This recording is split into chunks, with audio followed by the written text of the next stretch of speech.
ಸ್ನೇಹಿತರೆ, ಇವತ್ತಿನ ವಿಡಿಯೋದಲ್ಲಿ ಈ 2026ರ ಮೇ ತಿಂಗಳಿನಲ್ಲಿ ತುಲಾ ರಾಶಿಯವರ ಭವಿಷ್ಯ ಯಾವ ರೀತಿ ಇದೆ ಅಂತ ತಿಳಿಸ್ಕೊಡ್ತೀನಿ.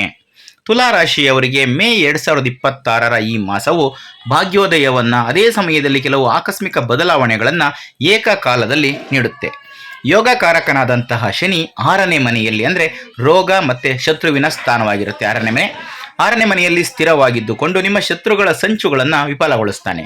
ಆದರೆ ಈ ತಿಂಗಳ ಗ್ರಹ ಬದಲಾವಣೆಗಳು ನಿಮ್ಮ ವ್ಯಾಪಾರ ಮತ್ತು ಭಾಗ್ಯ ಸ್ಥಾನಗಳನ್ನು ಬಲಪಡಿಸ್ತವೆ.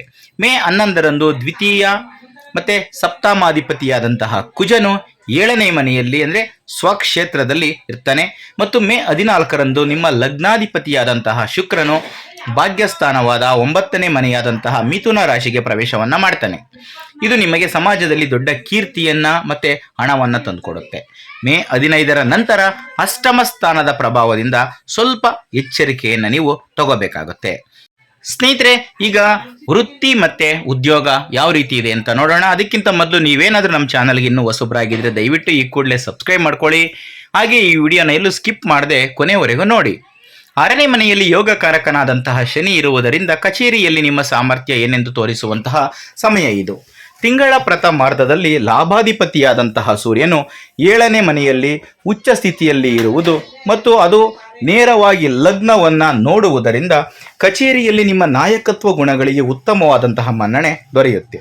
ಸಹೋದ್ಯೋಗಿಗಳು ನಿಮ್ಮ ಸಲಹೆಗಳನ್ನು ಪಾಲಿಸ್ತಾರೆ. ಆದರೆ ಮೇ 15ರ ನಂತರ ಸೂರ್ಯ ಮತ್ತು ಬುಧ 8ನೇ ಸ್ಥಾನವಾದಂತಹ ವೃಷಭ ರಾಶಿಗೆ ಪ್ರವೇಶಿಸುವುದರಿಂದ ವೃತ್ತಿ ಜೀವನದಲ್ಲಿ ಕೆಲವು ಆಕಸ್ಮಿಕ ಬದಲಾವಣೆಗಳು ಸಂಭವಿಸ್ತವೆ. ಊಹಿಸದಂತಹ ವರ್ಗಾವಣೆಗಳು ಅಥವಾ ವಿಭಾಗಗಳ ಬದಲಾವಣೆ ಕೂಡ ಆಗ್ಬೋದು. ಮೇಲಧಿಕಾರಿಗಳೊಂದಿಗೆ ವಾಗ್ವಾದಕ್ಕೆ ಇಳಿಯದೇ ಇರುವುದು ತುಂಬ ಮುಖ್ಯ. IT ಮತ್ತು ರಿಸರ್ಚ್ ವಿಭಾಗದಲ್ಲಿ ಕೆಲಸ ಮಾಡುವವರಿಗೆ ಮಾತ್ರ 8ನೇ ಮನೆಯಲ್ಲಿ ಬುಧಾದಿತ್ಯ ಯೋಗ ಹೊಸ ಪ್ರಾಜೆಕ್ಟ್ಗಳನ್ನು ತಂದುಕೊಡುತ್ತೆ. ಈಗ ವ್ಯಾಪಾರ ಮತ್ತು ಸ್ವಯಂ ಉದ್ಯೋಗದ ಬಗ್ಗೆ ನೋಡೋಣ. ವ್ಯಾಪಾರಸ್ಥರಿಗೆ ಈ ತಿಂಗಳು ಲಾಭದ ಬೆಳೆಯನ್ನೇ ನೀಡುತ್ತೆ. ಮೇ 11ರಂದು ವ್ಯಾಪಾರ ಸ್ಥಾನಾಧಿಪತಿಯಾದಂತಹ ಕುಜನು 7ನೇ ಮನೆಯಲ್ಲಿ, ಅಂದರೆ ಮೇಷ ರಾಶಿಯಲ್ಲಿ ಇರುವುದರಿಂದ ವ್ಯಾಪಾರ ಅಭಿವೃದ್ಧಿಗೆ ಅತ್ಯಂತ ಅನುಕೂಲಕರವಾದಂತಹ ಸಮಯ ಇದು. ನಿಮ್ಮ ನಿರ್ಧಾರಗಳಲ್ಲಿ ವೇಗ ಮತ್ತು ಧೈರ್ಯವನ್ನು ನೀವು ತೋರಿಸ್ತೀರಾ. ಪ್ರತಿಸ್ಪರ್ಧಿಗಳು ನಿಮ್ಮ ಮುಂದೆ ನಿಲ್ಲೋದಕ್ಕೆ ಸಾಧ್ಯವಾಗೋದಿಲ್ಲ. ಮೇ 14ರವರೆಗೆ ವ್ಯಾಪಾರ ಸ್ಥಾನದಲ್ಲಿ ಉಚ್ಚ ಸೂರ್ಯನ ಪ್ರಭಾವದಿಂದಾಗಿ ದೊಡ್ಡ ಸಂಸ್ಥೆಗಳೊಂದಿಗೆ ಅಥವಾ ಸರ್ಕಾರದೊಂದಿಗೆ ಮಾಡುವ ವ್ಯವಹಾರಗಳು ಅತ್ಯಧಿಕ ಲಾಭಗಳನ್ನು ನೀಡ್ತವೆ. ಪಾಲುದಾರಿಕೆ ವ್ಯವಹಾರಗಳಲ್ಲಿ ಲಾಭ ಬಂದರೂ ಸ್ವಕ್ಷೇತ್ರ ಕುಜನ ಪ್ರಭಾವದಿಂದಾಗಿ ಪಾಲುದಾರರ ಮೇಲೆ ಅಧಿಕಾರ ಚಲಾಯಿಸಬೇಕೆಂಬ ನಿಮ್ಮ ಆಲೋಚನೆ ಭಿನ್ನಾಭಿಪ್ರಾಯಗಳಿಗೆ ದಾರಿ ಮಾಡಿಕೊಡುತ್ತೆ. ನಿರ್ಧಾರಗಳನ್ನು ಒಟ್ಟಾಗಿ ತೆಗೆದುಕೊಳ್ಳುವುದು ತುಂಬ ಒಳ್ಳೆಯದು. ಇನ್ನು ಆರ್ಥಿಕ ಪರಿಸ್ಥಿತಿ. ಆರ್ಥಿಕವಾಗಿ ಈ ತಿಂಗಳು ತೃಪ್ತಿದಾಯಕವಾಗಿರುತ್ತೆ. ಧನಾಧಿಪತಿಯಾದಂತಹ ಕುಜನು 7ನೇ ಮನೆಯಲ್ಲಿ ಬಲವಾದ ಸ್ಥಿತಿಯಲ್ಲಿ ಇರುವುದರಿಂದ ದೈನಂದಿನ ಆದಾಯ ಅದ್ಭುತವಾಗಿರುತ್ತೆ. ವ್ಯಾಪಾರದ ಮೂಲಕ ಹಣದ ಹರಿವು ಹೆಚ್ಚಾಗುತ್ತೆ. ಇನ್ನು ಮೇ 15ರಿಂದ 11ನೇ ಮನೆಯ ಅಧಿಪತಿ, ಅಂದರೆ ಲಾಭಾಧಿಪತಿಯಾದಂತಹ ಸೂರ್ಯ ಮತ್ತು 9ನೇ ಮನೆಯ ಅಧಿಪತಿ ಭಾಗ್ಯಾಧಿಪತಿಯಾದಂತಹ ಬುಧ ಅಷ್ಟಮ ಸ್ಥಾನದಲ್ಲಿ, ಅಂದರೆ 8ನೇ ಮನೆಯಲ್ಲಿ ಸೇರುವುದು ಒಂದು ರೀತಿಯ ಆಕಸ್ಮಿಕ ಧನಯೋಗವನ್ನು ನೀಡುತ್ತೆ. ಹಳೆಯ ಬಾಕಿಗಳು ಊಹಿಸದ ರೀತಿಯಲ್ಲಿ ವಸೂಲಾಗ್ತವೆ. ಇನ್ಶೂರೆನ್ಸು ಅಥವಾ ಪಿತ್ರಾರ್ಜಿತ ಆಸ್ತಿಯ ಮೂಲಕ ನಿಮಗೆ ಹಣ ಹರಿದು ಬರುತ್ತೆ. ಮೇ 14ರ ನಂತರ ಲಗ್ನಾಧಿಪತಿಯಾದಂತಹ ಶುಕ್ರನು ಭಾಗ್ಯಸ್ಥಾನದಲ್ಲಿರುವುದರಿಂದ ನಿಮ್ಮ ಉಳಿತಾಯ ಯೋಜನೆಗಳು ಯಶಸ್ವಿಯಾಗ್ತವೆ. ಈಗ ಆರೋಗ್ಯ. ತಿಂಗಳ ಪ್ರಥಮಾರ್ಧದಲ್ಲಿ 7ನೇ ಮನೆಯಲ್ಲಿ ಉಚ್ಚ ಸೂರ್ಯನ ದೃಷ್ಟಿ ಲಗ್ನದ ಮೇಲೆ ಬೀಳುವುದರಿಂದ ನಿಮ್ಮಲ್ಲಿ ಉತ್ಸಾಹ ಮತ್ತು ಉಷ್ಣ ಹೆಚ್ಚಾಗುತ್ತೆ.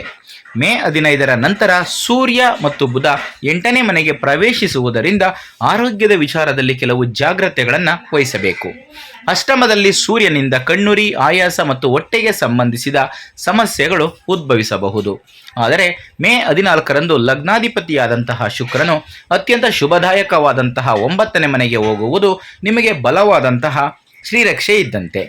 ಈ ಗ್ರಹ ಸ್ಥಿತಿ ಅನಾರೋಗ್ಯಗಳನ್ನು ಬೇಗ ಗುಣಪಡಿಸುತ್ತದೆ ಮತ್ತು ನಿಮ್ಮ ಆಯಸ್ಸನ್ನು ಕಾಪಾಡುತ್ತೆ. ಸಮಯಕ್ಕೆ ಸರಿಯಾಗಿ ನಿಯಮಿತವಾಗಿ ಊಟ ಮಾಡುವುದನ್ನು ಯಾವುದೇ ಕಾರಣಕ್ಕೂ ಮರಿಬೇಡಿ. ಈಗ ಕುಟುಂಬ ಮತ್ತು ವೈಯಕ್ತಿಕ ಸಂಬಂಧಗಳು. ವೈವಾಹಿಕ ಜೀವನದಲ್ಲಿ ಈ ತಿಂಗಳು ಸ್ವಲ್ಪ ಎಚ್ಚರಿಕೆ ಅಗತ್ಯ. ಮೇ 11ರಂದು ಸಪ್ತಮ ಸ್ಥಾನದಲ್ಲಿ, ಅಂದರೆ 7ನೇ ಮನೆಯಲ್ಲಿ ಕುಜನು ಸ್ವಕ್ಷೇತ್ರದಲ್ಲಿ ಇರುವುದರಿಂದ ಜೀವನ ಸಂಗಾತಿಯ ವರ್ತನೆಯಲ್ಲಿ ಪ್ರಾಬಲ್ಯದ ಪ್ರವೃತ್ತಿ, ಸ್ವಲ್ಪ ಕೋಪ ಕಂಡುಬರುತ್ತೆ. ಸಣ್ಣ ವಿಷಯಗಳಿಗೆ ವಾಗ್ವಾದಗಳು ಹೆಚ್ಚಾಗುವ ಅಪಾಯವಿದೆ. ನಿಮ್ಮ ಕೋಪವನ್ನು ಅಂಕೆಯಲ್ಲಿಟ್ಟುಕೊಂಡು ತಾಳ್ಮೆಯಿಂದ ನಡ್ಕೊಂಡ್ರೆ ನಿಮ್ಮ ಸಂಬಂಧಗಳನ್ನು ನೀವು ಕಾಪಾಡ್ಕೋಬೋದು. ಮೇ 14ರ ನಂತರ ನಿಮ್ಮ ಲಗ್ನಾಧಿಪತಿಯಾದಂತಹ ಶುಕ್ರನು ಭಾಗ್ಯಸ್ಥಾನದಲ್ಲಿ ಅಂದರೆ 9ನೇ ಮನೆಯಲ್ಲಿ ಗುರುವಿನೊಂದಿಗೆ ಸೇರುವುದರಿಂದ ಕುಟುಂಬದಲ್ಲಿ ಸಂತೋಷ ಮರಳಿ ಬರುತ್ತೆ. ತಂದೆಯೊಂದಿಗಿನ ಬಾಂಧವ್ಯ ಸುಧಾರಿಸುತ್ತೆ. ಅವರ ಆರೋಗ್ಯ ಕೂಡ ಉತ್ತಮಗೊಳ್ಳುತ್ತೆ. ಕುಟುಂಬ ಸದಸ್ಯರೊಂದಿಗೆ ಸೇರಿ ಯಾವುದಾದರೂ ಪುಣ್ಯಕ್ಷೇತ್ರಕ್ಕೆ ಹೋಗುವಂತಹ ಯೋಚನೆಯನ್ನು ಕೂಡ ನೀವು ರೂಪಿಸ್ತೀರಾ. ಈಗ ಶಿಕ್ಷಣ ಮತ್ತು ವಿದ್ಯಾರ್ಥಿಗಳು. ಪಂಚಮಾಧಿಪತಿ ಅಂದರೆ ವಿದ್ಯಾಸ್ಥಾನದ ಅಧಿಪತಿ ಶನಿ 6ನೇ ಮನೆಯಲ್ಲಿ ಇರುವುದು ಸ್ಪರ್ಧಾತ್ಮಕ ಪರೀಕ್ಷೆಗಳಿಗೆ ಸಿದ್ಧರಾಗುವವರಿಗೆ ಅದ್ಭುತವಾದಂತಹ ಯಶಸ್ಸನ್ನು ನೀಡುತ್ತೆ. ಅಂದರೆ ಪಂಚಮಾಧಿಪತಿಯಾದಂತಹ ಶನಿ ವಿದ್ಯಾಸ್ಥಾನದಲ್ಲಿ ಇರುವುದರಿಂದ ಈ ಸ್ಪರ್ಧಾತ್ಮಕ ಪರೀಕ್ಷೆಗಳಿಗೆ ಸಿದ್ಧವಾಗ್ತಿರುವಂತಹ ವಿದ್ಯಾರ್ಥಿಗಳಿಗೆ ಅದ್ಭುತವಾದಂತಹ ಯಶಸ್ಸನ್ನು ತಂದುಕೊಡುತ್ತೆ.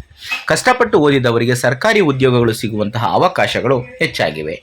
ಮೇ 14ರ ನಂತರ 9ನೇ ಮನೆಯಲ್ಲಿ ಅಂದರೆ ಉನ್ನತ ವಿದ್ಯಾಸ್ಥಾನದಲ್ಲಿ ಲಗ್ನಾಧಿಪತಿಯಾದಂತಹ ಶುಕ್ರನು ಗುರುವಿನೊಂದಿಗೆ ಸೇರುವುದರಿಂದ ವಿದೇಶಿ ವಿಶ್ವವಿದ್ಯಾನಿಲಯಗಳಲ್ಲಿ ನೀವು ಅಡ್ಮಿಷನ್ ಏನಾದರೂ ಮಾಡ್ಕೋಬೇಕು ಅಂತ ಬಯಸ್ತಾ ಇದ್ದರೆ ಅವಕಾಶಗಳು ನಿಮಗೆ ಸಿಗ್ತವೆ.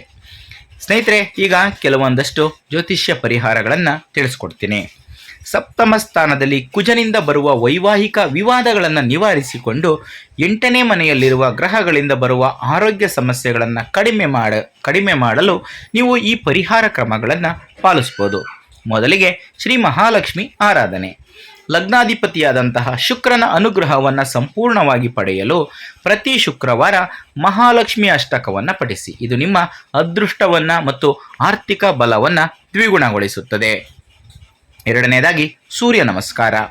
ಮೇ 15ರಿಂದ ಅಷ್ಟಮ ಸ್ಥಾನದಲ್ಲಿ ಸೂರ್ಯನು ಅನಾರೋಗ್ಯಗಳನ್ನು ನೀಡದಂತೆ ಇರಲು ಪ್ರತಿದಿನ ಬೆಳಿಗ್ಗೆ ಆದಿತ್ಯ ಹೃದಯವನ್ನು ಓದುತ್ತಾ ಸೂರ್ಯದೇವನಿಗೆ ಆರ್ಘ್ಯವನ್ನು ಅರ್ಪಿಸಿ. ಇನ್ನು ಸುಬ್ರಹ್ಮಣ್ಯ ಸ್ವಾಮಿ ದರ್ಶನ. ಸಪ್ತಮ ಕುಜನ ಕೋಪವನ್ನು ಮತ್ತು ಈಗೋವನ್ನು ಕಡಿಮೆ ಮಾಡಿ ವೈವಾಹಿಕ ಬಾಂಧವ್ಯವನ್ನು ಬಲಪಡಿಸಿಕೊಳ್ಳಲು ಪ್ರತಿ ಮಂಗಳವಾರ ಸುಬ್ರಹ್ಮಣ್ಯ ಸ್ವಾಮಿಯನ್ನು ದರ್ಶನ ಮಾಡಿ ಕೆಂಪು ಹೂವುಗಳಿಂದ ಪೂಜೆ ಮಾಡಿ. ಈ ರೀತಿಯೂ ಸುಬ್ರಹ್ಮಣ್ಯ ಸ್ವಾಮಿಯನ್ನು ಪೂಜೆ ಮಾಡೋದ್ರಿಂದ ಒಳ್ಳೆಯದಾಗುತ್ತೆ. ಸ್ನೇಹಿತರೆ, ಇದಿಷ್ಟು ಇವತ್ತಿನ ವಿಡಿಯೋದಲ್ಲಿನ ಮಾಹಿತಿ. ಮುಂದಿನ ವಿಡಿಯೋದಲ್ಲಿ ಮತ್ತೆ ಸಿಗ್ತೀನಿ. ಎಲ್ರಿಗೂ ಕೂಡ ಒಳ್ಳೆಯದಾಗಲಿ. ಧನ್ಯವಾದಗಳು.